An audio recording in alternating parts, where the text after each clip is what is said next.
Para vocês, antes da gente iniciar isso aqui. A Pro passou para algumas pessoas e-mails, né? Eu mandei mensagem pelo Positivo On, que é o nosso canal oficial, e algumas pessoas receberam essa mensagem. São as pessoas que precisam fazer recuperação e pessoas que não fizeram a avaliação, tá? Eu não olhei para ver quem fez, então talvez eu seja repetitiva aqui. Caso você já tenha feito a sua avaliação substitutiva, ignore a mensagem, mas caso não tenha feito, você tem até o dia 15 para finalizar essa avaliação, tá? E as pessoas para quem eu mandei que precisam fazer recuperação, gente, assim, tá difícil, tá? Eu não consigo mais ajudar vocês, tá bom? Porque eu já cansei de falar e vou repetir, não adianta só um querer, tá? Tem uma galera que tirou, tipo, sei lá, 1 na prova, tirou meio na prova. Ai, Jesus, tenha misericórdia, como que pode? E esse cara não faz trilha, esse cara não faz nada, né? Não é só esse cara, é essa menina também.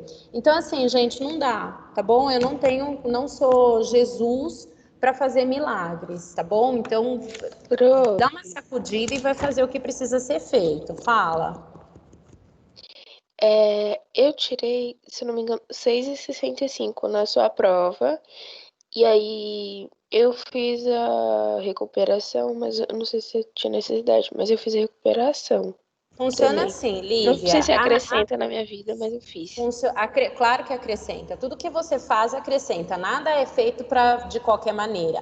O que acontece? Todos vocês precisam fazer as trilhas, tá? As trilhas, gente, ela além da minha recuperação contínua, né? Além de vocês estarem aprendendo um pouco mais, essas trilhas, elas são usadas como nota livre. Então, se o cara não faz trilha porque acha que tirou, sei lá, vou usar o exemplo da Lívia, tirei 6. Se eu tirei 6, está dentro da média, não preciso fazer trilha. Pensamento errado. As trilhas devem ser feitas por todos, gente. E aí, o que acontece? Se o cara tirou nota ruim, eu vou lá na trilha, pego o que ele tem lá e agrego na nota dele para dar uma elevada na moral. Agora, se o cara não faz nada, eu sinto muito. Então, assim, não se esqueçam que a nota de vocês, ela não é contada apenas por prova, tá? Ela é contada por participação em aula, realização de todas as atividades propostas no Positivo On, sejam trilhas, sejam atividades, realização de tudo aquilo que eu peço. Então isso entra na nota livre. Se o cara não faz as trilhas, ele não tem nota livre. Se o cara não fala aqui, ele não tem nota livre. Eu entendo que existem pessoas que têm vergonha, né? Não quer se expor aqui, não quer aparecer. Ok, mas vai lá no Positivo On e bota alguma coisa lá. Agora, e direito, tá? Porque tem um povo também que acha que só entrou lá, assinalou qualquer coisa, não tira nota nenhuma e fala, eu fiz. Não é fazer de qualquer jeito também, é fazer direito, com decência, tá bom? Então, assim, tem que fazer, tá, gente? Tem que fazer. Eu não faço milagres, eu não tenho como ajudar quem não se ajuda, tá bom? E até porque quando a gente começa a ajudar muito e a pessoa também não se sacode, todo mundo cansa, tá, gente? Só Jesus tem misericórdia, o resto não tem, tá bom? Então toma cuidado aí com essa posição de vocês aí. Dúvidas? Professora. Pois não. Você consegue ver minha nota? Quanto eu tirei? Quem que tá falando? Ô, Jonathan. Ô, Jonathan, nem recebi sua prova ainda, gato. Tá bom. Você mandou quando? Ixi, nem me lembro mais. Faz um Então, porque eu não tempinho. recebi. Eu vou ver com a coordenação, porque eu não recebi sua prova ainda, tá? Daí eu não tenho como te falar que nota você tirou, tá bom? Tá. Ai, Deus. Espera aí, gente. Deixa eu só tentar compartilhar aqui com vocês. Eu vou precisar sair, mas eu já volto.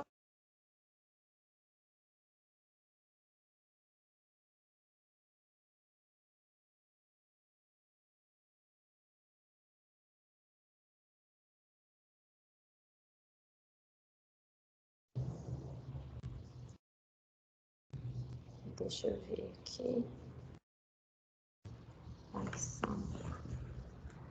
Você precisa que eu te coroar.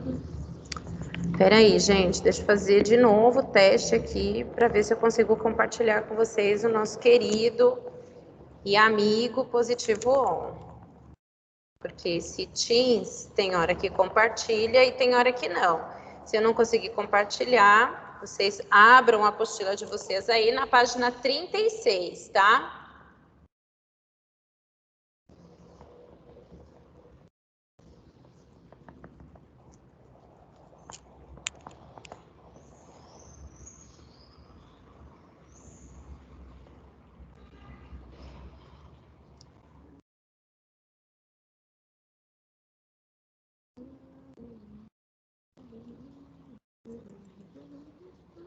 Não compartilha, não sei por qual motivo, mas ele não quer compartilhar, ele não quer deixar a gente ver nada aqui.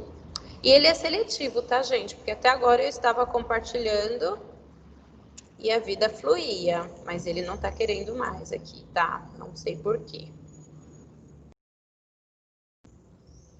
Bom, todo mundo abriu aí na página 36?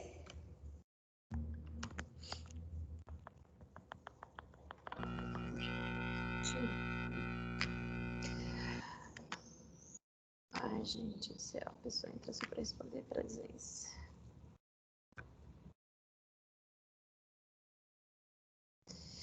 Mentir pra si mesmo é sempre a pior mentira. Bom, não entra. Bom, então quando a gente fala da região centro-oeste, né, a gente está falando aí em questões econômicas, a gente já viu que ela tem uma atuação no setor primário, né, tanto na agropecuária quanto no extrativismo, especialmente extrativismo de madeira, extrativismo mineral. Existe ali o maciço do Urucum, que é uma das maiores reservas de ferro da região, manganês, embora esteja numa área de bacia sedimentar, mas apresenta aí um grande potencial de extração, tá? Além do setor primário, né, que envolve aí agropecuária e extrativismo, a gente tem também o setor secundário da economia. Setor secundário, todos vocês se lembram que ele envolve indústrias e ele envolve construção civil. Quando a gente fala das indústrias na região centro-oeste, essas indústrias elas vão aparecer em menor quantidade. As indústrias que nós vamos encontrar lá, a maioria delas são indústrias voltadas para a cadeia produtiva do agronegócio, ou seja, você vai encontrar indústrias químicas, indústrias de fertilizantes, de agrotóxicos, você vai encontrar alguns laboratórios de mudança genética dessas sementes. Então, a atividade industrial ela é menor. Nos últimos anos, lá na região centro-oeste, essa atividade industrial ela vem ganhando uma força, ela vem aumentando na sua quantidade, porque o governo está criando algumas formas de estímulo, tá? Quais são as formas que um governo costuma utilizar, sétimo ano, para atrair empresas para o lugar? Abaixar os impostos. Isso mesmo. Então, o governo ele vem reduzindo os impostos. Além de reduzir os impostos, o governo também ele vem trabalhando em obras de infraestrutura. Então, quando a gente fala dessas obras de infraestrutura lá na região centro-oeste, vai entrar agora a construção civil. Então, se a indústria ainda está num processo de desenvolvimento, a atividade de construção ela é muito forte dentro da economia da região centro-oeste. Todos vocês já sabem que Brasília, por exemplo, foi construída do nada, portanto, já utilizou muita atividade industrial, muita atividade de construção civil. Vocês sabem que a região centro-oeste, por ser classificada como celeiro do Brasil, ela vem também se preocupando com a construção de infraestrutura. Então, você tem ali diversas obras de pavimentação de rodovias, de construção dessas rodovias, de instalação de estradas de ferro, você tem construção de empreendimentos, por exemplo, imobiliários, você tem construção de usinas hidrelétricas, de usinas de painel solar. Então, você tem muita atividade de construção acontecendo na região centro-oeste, tá? Ali na página 37, vocês têm informações ali do potencial de participação da indústria dentro de cada um desses estados, né? Então, a gente tem no Mato Grosso a construção civil atuando em cerca de 37,8%, a indústria de alimentos está em torno de 30,6%, no Mato Grosso do Sul, a construção civil, de novo, entra com 26,1%, serviços industriais de utilidade pública, a gente tem aí 23,6%, de indústria de alimentos 21%, em Goiás a construção 30%, então a indústria, aliás, a construção, ela vai ocupar um papel importante dentro do setor secundário na região centro-oeste, tá? Podemos ir adiante? Dúvidas até aqui? Não, Pro. Agroindústria e ambiente. Quando a gente fala de agroindústria, né, estamos falando aí de atividades voltadas para o incremento da agricultura e da pecuária. E a região centro-oeste, ela é uma região que, infelizmente, ela degrada muito o meio ambiente em nome desse desenvolvimento, desse título de ser a maior região que produz, a região que mais produz, né, em termos de alimentos aqui no Brasil. E aí o que acontece, né? Como ela sempre está expandindo as áreas de produção, você infelizmente tem uma quantidade enorme de desmatamento acontecendo ali na região centro-oeste. Esse desmatamento todo, ele vai trazer consequências ambientais, que a gente já comentou aqui com vocês, que não é segredo. Então, ele vai trazer consequências como, por exemplo, a redução da umidade, você tem redução da fertilidade do solo, você tem perda de biodiversidade. Então, a gente tem, infelizmente, consequências muito danosas em nome aí desse crescimento da atividade agropecuária.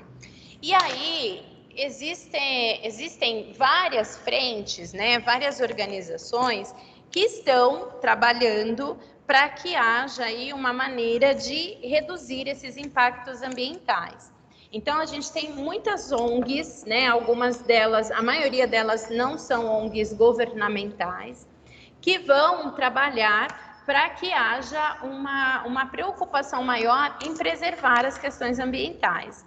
Uma vez que o mundo ele caminha para o seguinte cenário: os países que não estão preservando o meio ambiente são países que, infelizmente, ou na verdade, felizmente, e infelizmente também, são países que correm o risco de perder espaço na economia global. Tá? Então, se você não preserva, se você não tem uma atividade sustentável, infelizmente, a chance de você vender para outros países, para outras empresas, ela vai ser reduzida.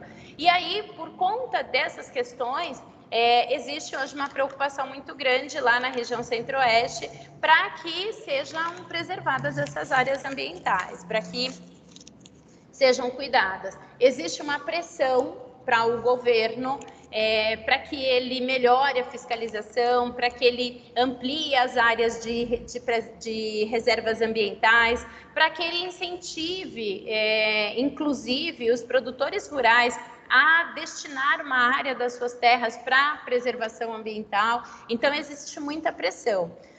No entanto, né, nós temos um governo que, neste momento, ele não é muito preocupado com as questões ambientais. Então, é um desafio grande que a região centro-oeste tem, que é conciliar desenvolvimento econômico e preservação ambiental. Então, esse desenvolvimento econômico, ele precisa ser sustentável. Ele precisa ser um desenvolvimento que ele não prejudique as questões ambientais, ele precisa ser sustentável para que os direitos humanos sejam mantidos, e ele precisa ser sustentável para que esse empreendimento tenha resultado financeiro, senão também não vai adiantar. Então, isso é um desafio grande que a região Centro-Oeste enfrenta aí para poder continuar nesse cenário de grande produtor, mas também pensando nas questões ambientais, tá?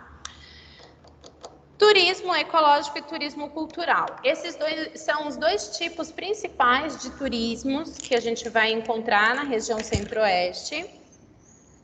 Turismo ecológico vem crescendo muito, especialmente pela ampliação das áreas de reserva, pelos parques, né, que existem ali. Então, você tem muitas pessoas viajando para a Chapada dos Veadeiros, para a Chapada dos Guimarães, entre outros parques que existem ali, onde é possível você fazer esse turismo ecológico, né? Então, é possível você fazer rapel, é possível você fazer rafting, é possível você fazer uma série de esportes mais radicais dentro desses locais aí, além de você também ter educação ambiental, né? Participar de estudos de preservação ambiental. Existe também o turismo cultural, né? Então, Brasília, por exemplo, recebe muitos turistas para conhecer aquela obra arquitetônica, conhecer como foi projetado, como foi construído, enfim, né? Tem toda uma mítica em cima daquela construção e acaba atraindo muitos turistas para a área. Existem outras festas também que são realizadas na região Centro-Oeste e algumas delas foram criadas justamente para reafirmação da cultura local, né? Porque a região Centro-Oeste é um espaço que tem muita miscigenação, né? Você tem pessoas que vieram de várias partes do Brasil, outras influências indígenas, influências afro, influências europeias, então você precisa tentar identificar ali qual é a realidade cultural daqueles estados. E aí existem várias festas que são criadas para reafirmação dessa cultura. Uma das festas é a cavalhada. Essa cavalhada ela tem tradição na Espanha, tradição em Portugal. E essa festa também foi trazida para cá, né? E ela acontece na região Centro-Oeste, especialmente em Goiás, se eu não estou enganada. Essa festa acontece e ela acaba, Goiás, Mato Grosso do Sul, e ela acaba atraindo muitos turistas para lá, tá? Existem também muitos rodeios na região Centro-Oeste, por ser uma região voltada aí para as atividades agrícolas, né, agropecuárias, você tem muitas festas voltadas para esse meio. Então, você tem festa de peão, né, em Cuiabá, em Rondonópolis, que são cidades que acabam atraindo muitos turistas, inclusive para fechar negócios voltados aí para a área do agro. Além dessas festas que são, né, de tradições europeias, a gente também tem outras festas que são de culturas indígenas, também para reafirmação das tradições culturais desses povos que vivem em áreas de reserva. E aí, na apostila de vocês, ela traz, por exemplo, uma celebração indígena, que é a festa do Guarupi. Essa festa do Guarupi, ela é feita numa reserva indígena do Alto Xingu. Essa área de reserva do Alto Xingu é uma área muito importante, porque existe uma parceria de convivência mais tranquila, fica lá no norte do Mato Grosso, e aí você tem uma convivência mais tranquila entre os indígenas e entre os donos de fazendas, né? Quando eu digo tranquila, entre aspas. Então, as mulheres dessa reserva, né, do Alto Xingu, elas têm um papel fundamental, que é de coletar sementes de árvores nativas, plantar, né, revegetar áreas que foram degradadas. Então, as mulheres do Alto Xingu têm uma importância enorme no que concerne a situação de preservação.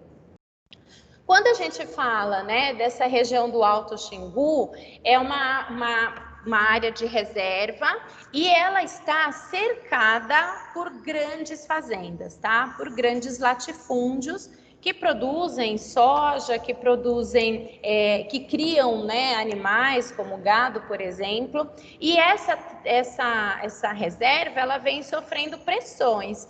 Então a gente tem situações, por exemplo, onde as fontes, né, as nascentes dos rios que cruzam o Alto Xingu, que cruzam essa reserva, esses rios eles não nascem dentro da reserva, eles nascem nessas fazendas. E, infelizmente, essas áreas de nascentes, elas têm sido motivos de discórdias entre os indígenas, né, dessa reserva e entre os donos de fazenda, porque, infelizmente, muitas vezes esses fazendeiros eles acabam desviando o curso dessas nascentes para poder ter água para irrigar as suas fazendas, as suas plantações. E isso reduz a quantidade de água que vai ser enviada para dentro da reserva. Então, isso causa alguns transtornos, mas fora isso, né, que é um grande problema, que é um desafio também, que precisa ser trabalhado e precisa ser revertido, porque essas reservas, elas precisam ter garantia de que as pessoas que estão ali terão como sobreviver. E muitas vezes isso não acontece porque o governo não legitima essa terra, né? O governo ele não valida essas terras como sendo de reservas indígenas. Então, existe ali todo um processo de vulnerabilidade onde qualquer um se sente no direito de intervir nessa reserva. E aí eles têm, né, várias tribos dentro dessa reserva do Alto Xingu. E essas tribos, elas se unem e fazem uma festa. A festa do Guarupi é uma árvore, né? E aí eles tiram toras dessa árvore. E essas toras, elas são observadas e são reconhecidas como se fossem pessoas mortas, né? Que estão ali para serem homenageadas. Então, é uma festa para homenagear os que já foram, os que já partiram, mas, além disso, essas tribos também se unem para apresentar aspectos da sua tradição cultural. Então, existem danças, existem lutas, existe comida típica e, muitas vezes, essa festa é aberta ao público que consegue ir, consegue mergulhar nessa cultura, que é um aspecto muito interessante, até para a gente ampliar a nossa visão sobre a convivência com a diversidade, né? Com as tribos, com outras formas de vida que acaba aí agregando no nosso crescimento. Até aqui, gente, tudo bem? Deu para vocês entenderem? Tá tranquilo? Como que tá a situação? Tá tranquilo, Pro. Então, a gente vai fazer agora esses exercícios aí da página 40, tá? Deixa eu só marcar um negócio aqui e a gente já vai para lá. E aí vocês já fiquem... Não fica ainda não. Com o caderno de atividades de vocês aí por perto, que se der tempo a gente já começa ele também, tá?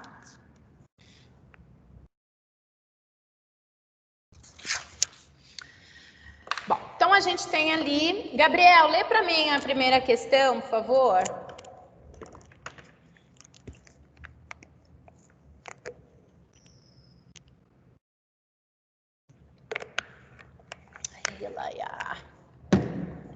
Gabriel Deodato.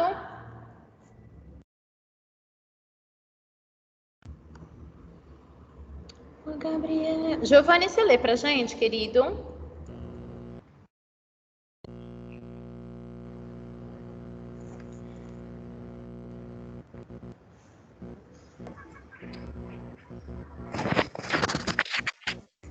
Professora, Oi. é para ler o exercício 1 da página 40, né? Isso, aí você leia lá, leia o trecho da reportagem e a seguir responda as questões. Quer que eu leia o trecho da reportagem? Sim, por favor. Defesa Civil declara estado de emergência no Distrito Federal, devido à baixa umidade. Nos últimos 2 dias, a umidade...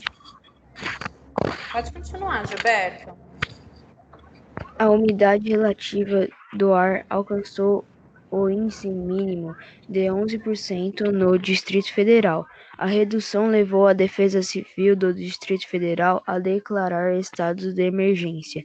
A declaração serve como alerta para os órgãos públicos e também para a população.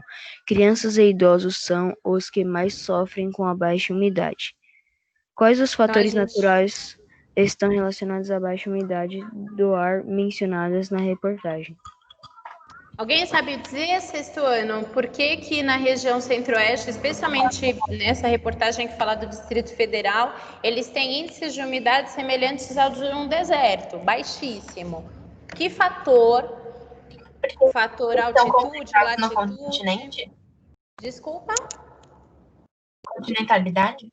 Isso mesmo. Então, o fator continentalidade é o que vai contribuir para receber massas de ar secas e aí facilita aí com que esse lugar tenha baixíssima umidade, tá? Quando vocês viajarem para lá, especialmente nos meses de inverno, é importante sempre que vocês tenham um sorinho para aplicar aí no nariz, porque com frequência a gente tem um ressecamento e pode acontecer aí sangramentos nasais por conta dessa secura, entre outros problemas.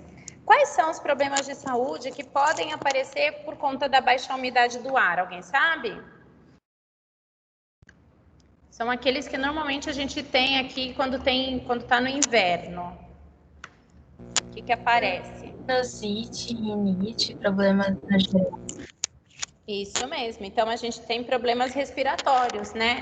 Então, rinite, bronquite, sinusite, são problemas aí ocasionados por essa secura no ar, né? Oi? Eu tenho conjuntivite alérgica, meu olho tá todo grudado. Você tem conjuntivite alérgica? Aí quando eu acordo, meu olho fica... Não, eu tô acordado, real, só que meu olho tá grudado. Aí É mesmo. Tem que usar colírio para lubrificar o tempo todo, né? Fala. Professor, isso Oi. que ele tá só com conjuntivite, né? Eu também tenho a conjuntivite alérgica, mas a minha não tá atacada, não. E eu que tenho bronquite, sinusite, renite e asma. Nossa, Pedro, meu, você não pode chegar nem perto daqui da escola, né? Com esse negócio do coronavírus, né? Tô vendo tudo. Meu Deus do céu. Se cuidem, Pedro. Use máscara o tempo todo. Tá bom. Mas a gente precisa se cuidar, né? Precisa usar aí umidificador de ar, precisa usar sorinho fisiológico, precisa usar coisas que deixem o espaço bastante úmido, plantas dentro de casa, precisa passar pano no chão para tirar a poeira. Então, tudo isso ajuda a diminuir esses problemas todos, né? Mas existem coisas que a gente não consegue controlar, mas dá para minimizar, dá para suavizar. Nem todas as áreas do cerrado são semelhantes. Alguns fatores naturais interferem nas características da vegetação, diversificando a paisagem. Mencione quais fatores são esses e explique como eles agem. Alguém chegou a fazer essa? Já tinha pensado nisso? Não? Então, vamos lá. Quando a gente fala do cerrado, deixa eu só ver aqui o chat. Quando a gente fala do cerrado, nossa, tem um monte de gente aqui que tem coisa, né? Ó, a nossa querida Maria Luísa também tem rinite, sinusite, asma, bronquite. Tá? Dá para dar a mão aí pro Pedro para vocês fazerem um tratamento em conjunto. Meu Deus do céu, se cuidem.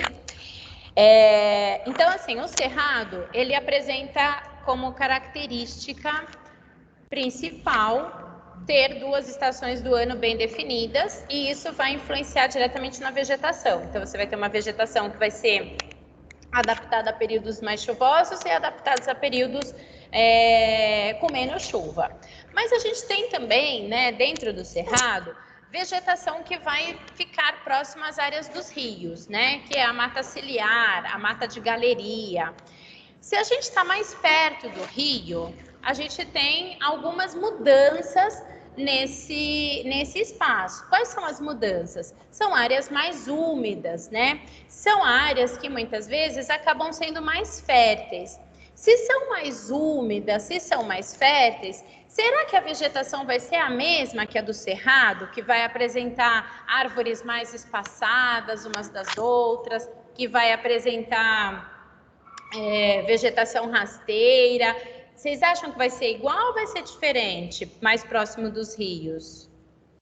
Acho que vai ser diferente. vai ser diferente, né? Como tá mais úmido, essa vegetação ela também vai ser mais exuberante, vai ser uma vegetação mais densa, mais fechada, vai ser uma vegetação onde a gente vai encontrar mais árvores.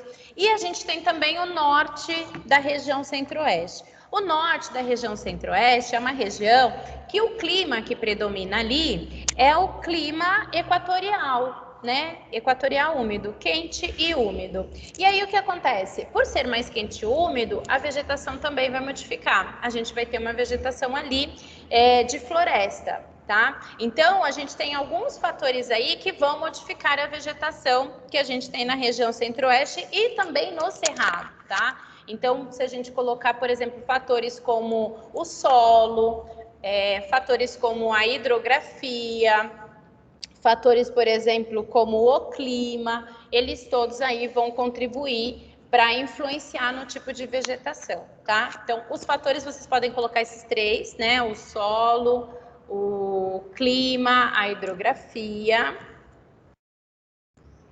Por aqui no chat, caso vocês...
Coloquei aí para vocês, tá? Então, locais com climas mais úmidos, vegetação mais densa, floresta. Locais com solos rasos ou arenosos, vegetação mais rasteira, mais gramíneas, tá bom? E o 4, a gente tem aí o exercício 4, que ele fala assim, qual peculiaridade, qual particularidade envolve a formação de recursos minerais metálicos no maciço do Urucum? O que tem de diferente no maciço do Urucum? Ele é formado por rochas sedimentares? Isso mesmo, é uma área aí formada por rochas sedimentares e, no entanto, a gente consegue extrair minérios, né? Então tem esse diferencial, né? Normalmente nas rochas sedimentares a gente não acha minérios, mas lá existe essa particularidade aí que diferencia ela de outras regiões, de outros lugares, né? Por conta de, em rochas sedimentares, a gente conseguir tirar ferro, por exemplo, manganês. Tudo bem, oitavo? Alguma dúvida até aqui?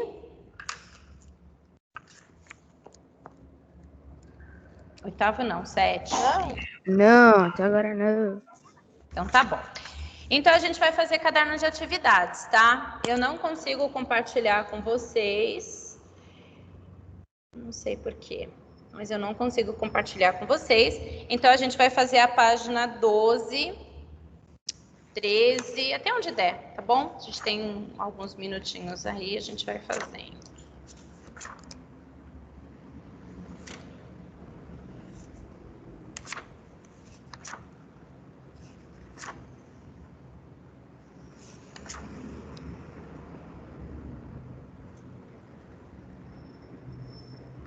Pronto, podemos ir?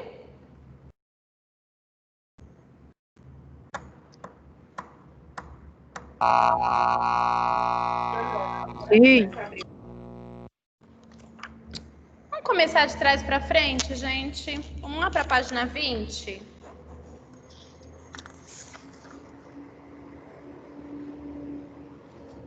Vamos começar de trás para frente. Chegaram na página 20? Sim. Sim, Pro. Então, lá no exercício 13, a gente tem algumas imagens que representam atrações turísticas aí da região centro-oeste.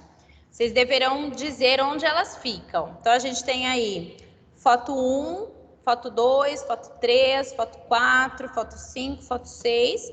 E a gente tem os lugares: Chapada dos Veadeiros, Pantanal Mato Grossense, Chapada dos Guimarães, Pirenópolis, Gruta da Lagoa Azul, aliás, do Lago Azul e Brasília.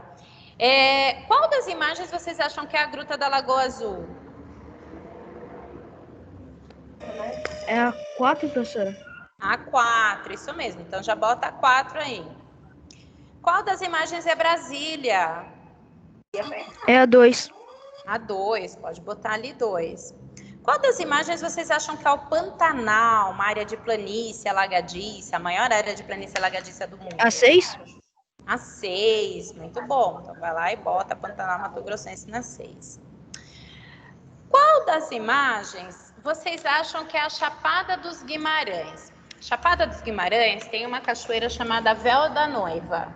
E é um lugar lindo, gente. A 1? A 1, muito bom. Aí a gente tem Pirenópolis. Pirenópolis é uma cidadezinha bem antiga, que tem uma tradição de a 5, muito bom. E aí só sobrou então agora a Chapada dos Veadeiros, que é a 3. Então, todo mundo pegou? Ficou 3, 6, 1, 5, 4 e 2. Todo mundo pegou? Bom, feito isso, vamos agora lá para a página 12. Já vimos aí algumas paisagens interessantes, agora a gente vai lá para a página 12. Na página 12, a gente tem o mapa da região centro-oeste, e aí vocês devem colocar o nome dos estados e as suas respectivas capitais, tá? Qual é o nome do estado que é cortado pelo Trópico de Capricórnio? Mato Grosso do Sul. Mato Grosso do Sul. Qual é a capital do Mato Grosso do Sul? Campo Grande. Campo Grande, muito bom, bota aí. Qual é o estado que está sendo cortado aí pela longitude 50 graus? Goiás. Goiás, muito bom. Qual é a capital?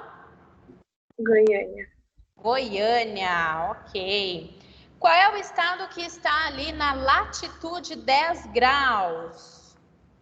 Mato Grosso. Mato Grosso. Qual é a capital? Cuiabá. Cuiabá, muito bom. E aí a gente tem um lugar ali que é a capital federal do Brasil. Como que chama? Distrito Federal. Distrito Federal, muito bom. E aí o nome da capital do Brasil, todo mundo sabe, Brasília. Brasília. É horroroso, muito bom. 2. Leia a afirmação a seguir. À medida que passou a ser mais povoada e economicamente desenvolvida no decorrer do século XX, a região centro-oeste sofreu várias modificações na configuração dos limites territoriais, com a criação e alteração no limite de suas unidades de federação. Quais foram as mudanças na configuração das unidades da federação do Centro-Oeste referidas no texto? O que mudou na região Centro-Oeste ao longo da história, aí, a partir do século XX? A criação de Tocantins e Mato Grosso do Sul. Então, a gente pode colocar por ordem, mas isso aí também é. Então, a gente pode fazer assim, ó.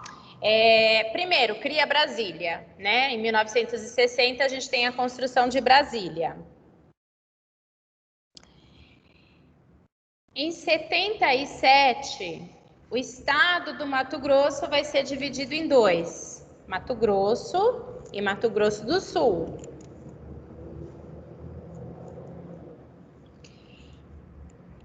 Em 1988, a gente tem o estado de Goiás sendo dividido. Então, Goiás vai ficar do centro para o sul e Tocantins vai ficar do centro para o norte. E o estado de Tocantins, por ter aspectos geográficos, né, mais semelhantes à região norte, o Tocantins, então, não será a região centro-oeste, será a região norte, tá bom? Então, criação de Brasília, divisão do Mato Grosso com o Mato Grosso do Sul e Goiás sendo dividido e formando aí o estado do Tocantins, como disse a nossa amiga Mariana, certo?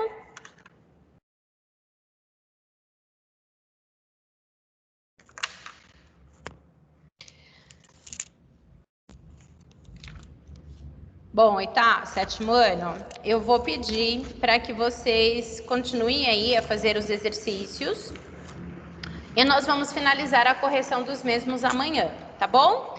Eu paro por aqui, agradeço a presença e a participação de vocês e nos encontramos amanhã, tá? Um beijo, sétimo ano, fiquem com Deus. Tchau, Pro. Tchau, Mari. Tchau, professor. Obrigada. Tchau, prof. gente. Beijos. Até a próxima aula. Professor, vai com Deus. Boas aulas para o Amém. senhor. Obrigada para vocês, um beijo, bom dia.